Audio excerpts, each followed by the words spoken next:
Assalamualaikum warahmatullahi wabarakatuh. Hello everyone, my name is Cantika Gutiara, NPM 25411008, Class Management 25B. Welcome this educational video about macroeconomics. We will discuss important topics such as inflation, unemployment, economic growth, government policy, and international trade. Macroeconomists help you understand why prices increase, why jobs are sometimes difficult to find, and how governments try to stabilize the economy. By the end of this video, you will have a clearer understanding.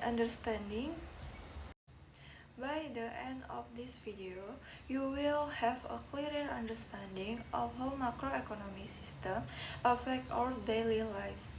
So, sit back, relax, and let's begin our journey into the world of macroeconomics. Pengertian ilmu ekonomi makro.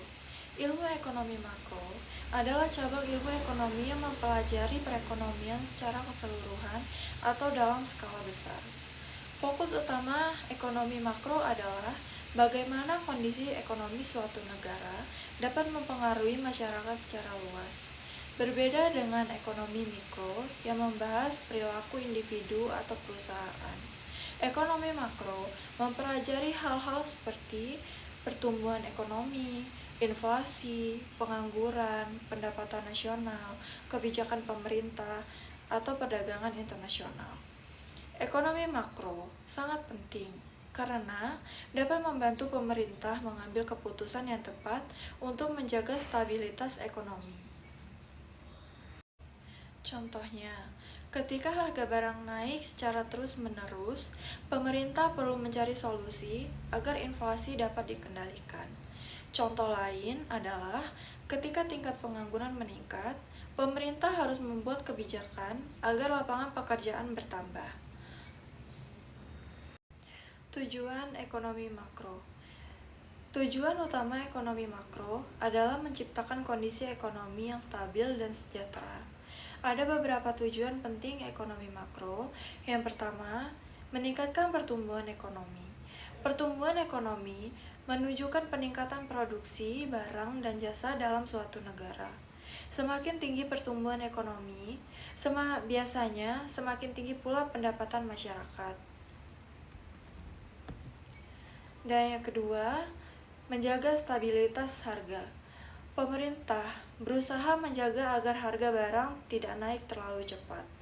Jika harga terus meningkat drastis, masyarakat akan kesulitan memenuhi kebutuhan sehari-hari. Yang ketiga, mengurangi pengangguran. Pengangguran dapat menyebabkan menurunnya kesejahteraan masyarakat. Karena itu, pemerintah berusaha membuka lapangan kerja melalui pembangunan industri dan investasi. Yang keempat, menjaga keseimbangan neraca pembayaran. Suatu negara harus menjaga keseimbangan antara ekspor dan impor agar kondisi ekonomi tetap sehat. Indikator ekonomi makro. Untuk mengetahui kondisi ekonomi suatu negara, digunakan beberapa indikator ekonomi makro. Yang pertama, produk domestik bruto atau PDB. PDB adalah nilai total barang dan jasa yang dihasilkan suatu negara dalam periode tertentu. Jika PDB meningkat, artinya produksi dan aktivitas ekonomi juga meningkat. Dan yang kedua, inflasi. Inflasi adalah kenaikan harga barang dan jasa secara umum dan terus-menerus. Contoh inflasi antara lain, harga beras naik, harga bahan bakar naik, biaya transportasi meningkat. Inflasi yang terlalu tinggi dapat menurunkan daya beli masyarakat. Yang ketiga, pengangguran. Pengangguran adalah kondisi ketika seseorang tidak memiliki pekerjaan meskipun ingin bekerja. Jenis pengangguran antara lain pengangguran terbuka, pengangguran musiman, pengangguran struktural. Yang keempat, pendapatan nasional. Pendapatan nasional menunjukkan jumlah pendapatan yang diterima masyarakat dalam suatu negara. Semakin tinggi pendapatan nasional, biasanya kesejahteraan masyarakat juga meningkat. Inflasi dan dampaknya. Inflasi merupakan salah satu masalah utama dalam ekonomi makro. Inflasi dapat terjadi karena beberapa faktor. Yang pertama, permintaan tinggi. Ketika permintaan masyarakat meningkat, tetapi jumlah barang terbatas, harga akan naik. Dan yang kedua, biaya produksi naik. Jika biaya bahan baku atau bahan bakar meningkat, produsen akan menaikkan harga barang. Dan yang ketiga, jumlah uang beredar terlalu banyak. Jika uang yang beredar di masyarakat terlalu banyak, nilai uang dapat menurun. Dampak negatif dari inflasi adalah harga kebutuhan pokok meningkat, daya beli masyarakat menurun, ketidakstabilan ekonomi. Dampak positif dari inflasi.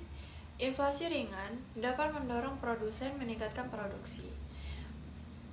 Contohnya, harga barang naik, uang beredar di masyarakat, ilustrasi belanja kebutuhan pokok. Selanjutnya, kebijakan fiskal dan moneter.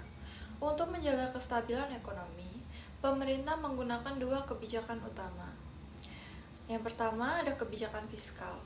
Kebijakan fiskal adalah kebijakan pemerintah yang berkaitan dengan pajak dan pengeluaran negara. Contoh dari kebijakan fiskal adalah mengurangi pajak, menambah anggaran pembangunan, memberikan bantuan sosial. Tujuan dari kebijakan fiskal ini adalah meningkatkan pertumbuhan ekonomi dan kesejahteraan masyarakat. Dan yang kedua, ada kebijakan moneter. Kebijakan moneter adalah kebijakan yang dilakukan bank sentral untuk mengatur jumlah uang yang beredar. Di Indonesia, kebijakan moneter dijalankan oleh Bank Indonesia. Contoh kebijakan moneter: menentukan suku bunga, mengatur jumlah uang yang beredar, menjaga nilai tukar rupiah. Jika inflasi terlalu tinggi, Bank sentral dapat menaikkan suku bunga agar masyarakat mengurangi konsumsi. Perdagangan internasional dan globalisasi.